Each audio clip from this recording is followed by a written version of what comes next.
Class 12th हमारा जो immunity and diseases वाला यूनिट है ये ऑलमोस्ट कंप्लीट होने वाला है। इसमें जो लास्ट पे 2-3 डिजीजेस और इन्फेक्शंस बचे हुए हैं वो आपने पढ़ने हैं, जिनमें टाइफॉइड आता है।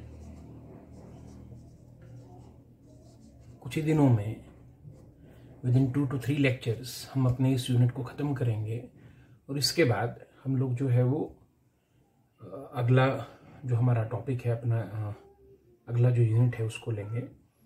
अभी आपके सिलेबस में जो मेन यूनिट बचा हुआ है that is genetics and evolution. वो जो जेनेटिक्स एंड एवोल्यूशन वाला पोर्शन है वो ख़त्म होते ही आप लोगों का सिलेबस जो है वो ऑलमोस्ट ख़त्म हो जाएगा, क्योंकि उसके बाद आपका सिलेबस सिर्फ 5 मार्क्स का जो है वो पेंडिंग रहेगा। तो मोस्ट प्रोबेबली अगर ये क्लासेस इसी तरह से चली और जो हमारी क्लासेस हैं क्लासरूम में अगर वो शुरू नहीं हो पाए तो मोस्ट प्रोबेबली सितंबर के एंड तक या अक्टूबर फर्स्ट वीक में हम अपना सिलेबस जो है वो कंक्लूड कर चुके होंगे ऑनलाइन क्लासेस के थ्रू। अभी टाइफाइड क्या होता है, आप एक एक टॉपिक जो आता है उसे जो है वो समझते रहें और रेगुलरली जो है वीडियोस देखें, क्योंकि वीडियोस के व्यूज़ से ऐसा लगता है कि सारे बच्चे जो है रेगुलरली लेक्चर्स जो है वो नहीं देख रहे हैं। अगर आप रेगुलरली इन लेक्चर्स को देखते रहेंगे तो उससे फिर हमें पता चलता है कि अच्छा रिस्पॉन्स आ रहा है इस चीज़ का, तो हम लोग ज़्यादा अच्छे से ये लेक्चर्स जो हैं डिलीवर करेंगे। इसलिए रेगुलरली वीडियोस देखें। अब ये आपके वीडियोस जो हैं इसका हमने शाम का टाइम रखा है, तो रात में, क्योंकि नेट स्पीड जो है वो दिन में बड़ी स्लो रहती है, तो रात में हम अब ये वीडियोस जो है वो अपलोड करेंगे और सुबह जो है आप लोग इनको देख पाएंगे। टाइफाइड, जिसे हम लोग एंट्रिक फीवर भी कहते हैं, आप सब जानते हैं टाइफाइड जो है एक ऐसी चीज है जो बड़ा कॉमन सा है। फीवर यानी बुखार, और एंट्रिक means it is somewhere having its origin from enteron. Enteron आप सब जानते हैं इंटेस्टाइन को कहते हैं। एंट्रो वर्ड जो है ENTERO, ये कहीं ना कहीं इंटेस्टाइन से जुड़ी हुई चीजों को हम लोग कहते हैं। तो टाइफाइड को एंट्रिक फीवर क्यों कहते हैं? वो इसलिए क्योंकि इसका जो पॉजिटिव ऑर्गेनिज्म है जिससे ये कॉज होता है वो बेसिकली एक बैक्टीरिया है जिसे साल्मोनेला टाइफी कहते हैं। तो वो जो साल्मोनेला टाइफी नाम का बैक्टीरिया है वो जब बॉडी के अंदर एंटर होता है तो उसका एंटर होने का जो रूट है वो माउथ से होता हुआ सीधा हम लोगों के इंटेस्टाइन में जाकर बैठता है। और इसीलिए क्योंकि ये टाइफाइड फीवर जो है इसकी वजह, इसका पॉजिटिव ऑर्गेनिज्म क्योंकि इंटेस्टाइन से इन्फेक्शन शुरू करता है, इसीलिए इसे एंट्रिक फीवर जो है उसके नाम से जाना जाता है। तो टाइफाइड का पॉजिटिव ऑर्गेनिज्म कौन? ये एक बैक्टीरिया है जिसे साल्मोनेला टाइफी कहते हैं। अब बैक्टीरिया तो कई किस्म के होते हैं। अगर आप साल्मोनेला टाइफी को देखें तो इसकी शेप जो है ये इस तरह का रॉड के जैसा दिखने वाला एक बैक्टीरिया है। और आप सब जानते हैं कि ऐसा बैक्टीरिया जो रॉड के जैसा दिखता है उसे बैसिलस कहा जाता है। सो ये एक बैसिलस बैक्टीरिया है बिकॉज इसकी शेप रॉड की जैसी है।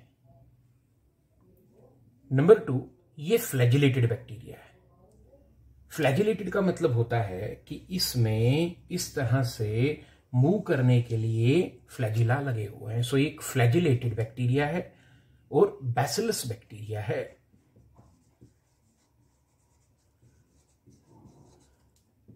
बैक्टीरिया 2 किस्म के होते हैं। ग्राम स्टेनिंग की प्रॉपर्टी के ऊपर आप जानते हैं ग्राम पॉजिटिव और ग्राम नेगेटिव।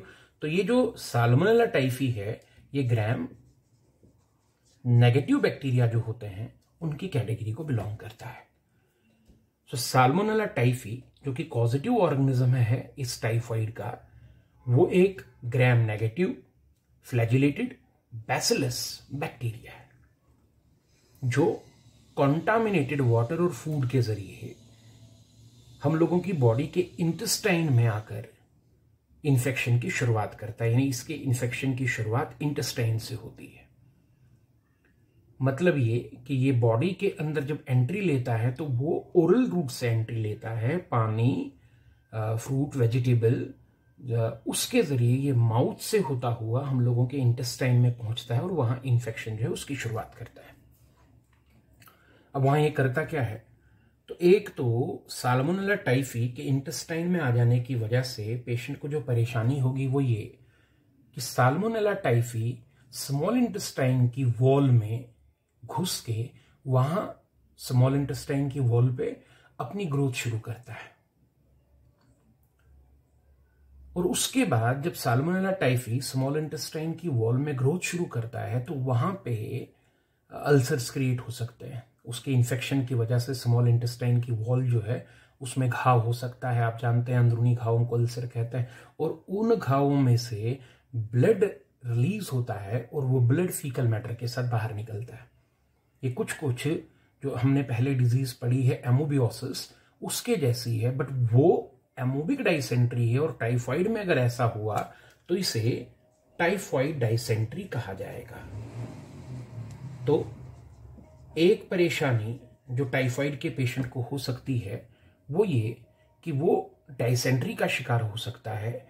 उसकी बॉडी में से fecal matter, watery stool along with blood बार बार बाहर निकल सकता है। इसको टाइफाइड डाइसेंट्री कहा जाता है। इसके अलावा साल्मोनेला टाइफी इंटेस्टाइन की वॉल को पार करके ब्लड सर्कुलेशन के जरिए इंसान के लीवर, स्प्लीन और उसके जो लिम्फेटिक नोड्स होते हैं उनमें जा सकता है। और लिम्फेटिक नोड्स में या स्प्लीन और लीवर में इन्फेक्शन जो है वो कॉज कर सकता है। इससे इंसान का लीवर डैमेज हो सकता है, इससे इंसान का स्प्लीन डैमेज हो सकता है, इससे इंसान का लिम्फेटिक नोड्स जो है उनमें पेन डेवलप हो सकती है।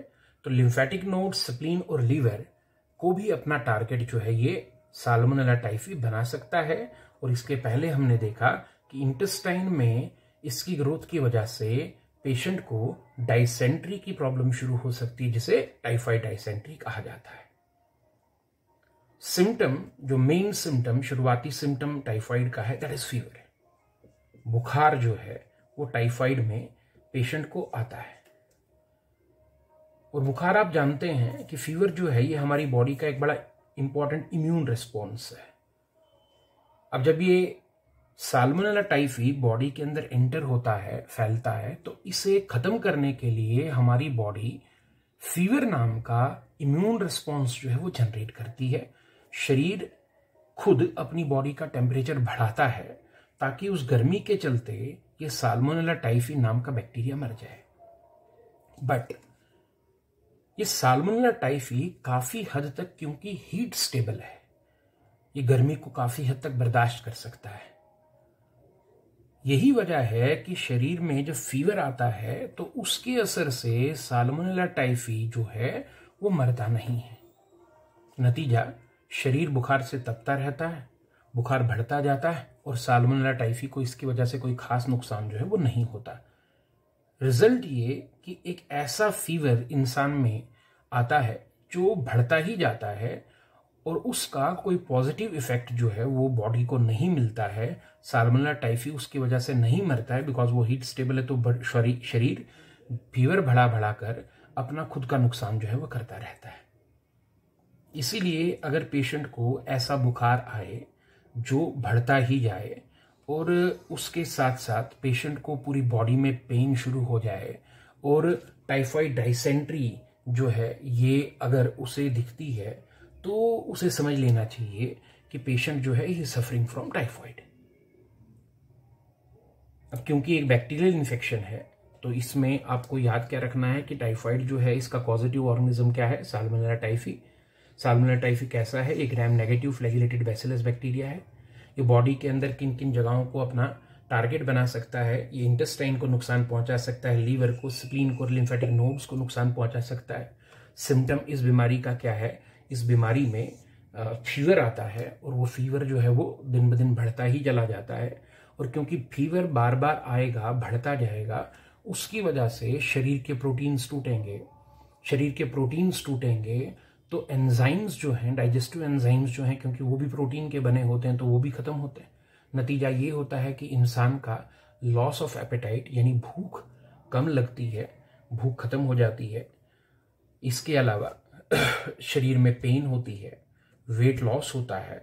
ये सारे जो हैं, loss of appetite, fever, body pain, pain in lymphatic nodes, ये जो है सिम्टम है टाइफाइड के।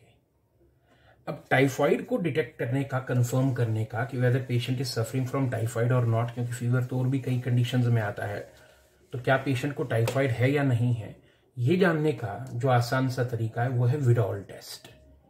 विडॉल नाम का क्लिनिकल टेस्ट जो है परफॉर्म किया जाता है ये जानने के लिए कि क्या पेशेंट को टाइफाइड है या नहीं है। तो विडॉल टेस्ट से पेशेंट को ये टाइफाइड को कंफर्म किया जाता है। और अगर एक बार कंफर्म हो जाए कि that patient is suffering from typhoid, तो उसके बाद उसका ट्रीटमेंट किया जाता है। और जैसे आपको पता है कि ये बैक्टीरियल इन्फेक्शन है, तो इसमें एंटीबायोटिक्स का इस्तेमाल करके इसको ट्रीट किया जाता है। प्रिवेंशन क्या है अगर टाइफाइड से बचना हो? तो इसका सिंपल सा प्रिवेंशन है कि हमें कंटामिनेटेड फ्रूट्स, वेजिटेबल्स, पानी वगैरह जो है कंटामिनेटेड, उसे इस्तेमाल करने से बचना चाहिए। पानी उबाल कर पीना चाहिए, फ्रूट्स और वेजिटेबल्स को धोकर जो है वो खाना चाहिए, उसी से ये फैलता है। एक बड़ा अच्छा प्रिवेंटिव मेजर और है कि अगर लोग अपने फीकल मैटर का प्रॉपर डिस्पोजल करें तो उससे भी टाइफाइड के फैलने को रोका जा सकता है, क्योंकि स्मॉल इंटेस्टाइन में ये रहता है। और जब पेशेंट, जैसे टाइफाइड हो, वो फीकल मैटर खुले में रिलीज करेगा, तो वहां से ये टाइफाइड जो है, टाइफाइड का जो पॉजिटिव ऑर्गेनिज्म है साल्मोनेला टाइफी, वो मिट्टी में, फ्रूट्स पे, वेजिटेबल्स पे, पानी में गिर के उसको कंटामिनेट करता है। और वही चीज जब एक नॉर्मल इंसान लेता है तो उसे भी इसका शिकार होना पड़ता है। इसलिए फीकल मैटर का प्रॉपर डिस्पोजल करके टाइफाइड के फैलने को रोका जा सकता है। खुद को हम ये होने से बचा सकते हैं। उबला पानी पिएं और फ्रूट्स और वेजिटेबल्स को धो के खाएं। तो इसके ये प्रिवेंशंस हो गए। ट्रीटमेंट में यूज ऑफ एंटीबायोटिक्स, अलग अलग तरह के एंटीबायोटिक्स जो हैं वो इसके इस्तेमाल में, इसके ट्रीटमेंट में इस्तेमाल किए जाते हैं। और कंफर्म करने के लिए विडाल टेस्ट है। So this is all about typhoid. Typhoid के केस में एक कॉमन चीज, एक बड़ी सिंपल सी चीज आपको और याद रखनी है कि दुनिया में कुछ ऐसे पेशेंट्स भी हैं टाइफाइड के कि जिनमें इम्यूनिटी इतनी स्ट्रांग होती है कि उन्हें जब टाइफाइड हो जाता है तो उन्हें कोई सिम्टम नहीं दिखता, वो एसिम्प्टोमेटिक रहते हैं। आजकल आप जानते हैं कि जब से ये कोविड जो है वो फैला है, तब से हम लोग सिम्प्टोमेटिक और एसिम्प्टोमेटिक, इसका मीनिंग जो है बड़ी आसानी से समझने लगे हैं। एसिम्प्टोमेटिक पेशेंट उसको कहते हैं जिसमें बीमारी का कोई लक्षण, कोई सिम्टम ना दिखे। टाइफाइड के केस में भी कई बार ऐसा होता है कि एक पेशेंट को टाइफाइड है, उसकी बॉडी के अंदर इंटेस्टाइन में साल्मोनेला टाइफी जो है वो बैठा है, पनप रहा है, लेकिन उस पेशेंट में कोई सिम्टम जो है इसके अपीयर नहीं होते। जाहिर सी बात है, जब उसमें सिम्टम अपीयर नहीं होंगे तो वो ट्रीटमेंट जो है वो भी नहीं लेगा, क्योंकि उसे क्या पता चलेगा कि उसे टाइफाइड है। ऐसे लोग दुनिया भर में फैलते रहते हैं, घूमते रहते हैं और टाइफाइड को फैलाते रहते हैं। उन्हें खुद इससे कोई परेशानी नहीं होती, वो एसिम्प्टोमेटिक रहते हैं, लेकिन वो दूसरे लोगों को ये टाइफाइड जो है वो फैलाते रहते हैं। इन लोगों को, जो टाइफाइड इन्फेक्टेड पेशेंट्स होते हैं बट एसिम्प्टोमेटिक रहते हैं और सिर्फ टाइफाइड को दूसरों तक पहुंचाने का काम करते हैं, इन लोगों को टाइफाइड कैरियर कहा जाता है। मैरी मेलन इंग्लैंड में एक लेडी थी जिसके बारे में ये कहा जाता है कि वो टाइफाइड कैरियर थी और कुक थी, खाना बनाती थी और पार्टी में फूड जो है वो सर्व करती थी। ये कहा जाता है कि क्योंकि वो टाइफाइड कैरियर थी तो जिन पार्टीज में जहां भी उसने फूड बनाया और सर्व किया, वहां कई लोग जो हैं इस टाइफाइड के शिकार हुए। और बाद में जब रिसर्च की गई, पता किया गया, तो हजारों लोगों को वो अपनी फूड प्रिपरेशंस के जरिए ये टाइफाइड जो है, साल्मोनेला टाइफी का इन्फेक्शन जो है वो फैला चुकी थी, लेकिन खुद एसिम्प्टोमेटिक थी। So she was a typhoid carrier. बाद में उस मैरी मेलन को टाइफाइड मैरी के नाम से जो है वो जाना जाने लगा। ऐसे ही न जाने कितने और टाइफाइड कैरियर्स जो हैं वो हमारे आसपास जो हैं वो घूम रहे होंगे। सो बेस्ट प्रिवेंशन ये है कि हम फ्रूट्स और वेजिटेबल्स को धो के खाएं, पानी को उबाल के पिएं, और लोग जो अपने फीकल मैटर का प्रॉपर डिस्पोजल करें। फीकल मैटर को रिलीज करने के बाद, डिफिकेशन के बाद, साबुन वाले पानी से अच्छे से हाथ धोना भी जरूरी है, बिकॉज ये भी एक प्रिवेंटिव मेजर है जिससे टाइफाइड के फर्दर फैलने को रोका जा सकता है। अब आप इसे अपने नोट से तैयार करेंगे। ये टाइफाइड यहाँ लिखा हुआ है page number 200। It is commonly known as enteric fever. It is caused by salmonella typhi which is a gram-negative flagellated bacillus bacteria. Salmonella typhi enters into intestine through contaminated food and water. Growth of Salmonella typhi on the walls of intestine may create ulcer. The blood release from these ulcer comes out through fecal matter. Condition is termed as typhoid dysentery. Extreme cases में ऐसा भी हो सकता है।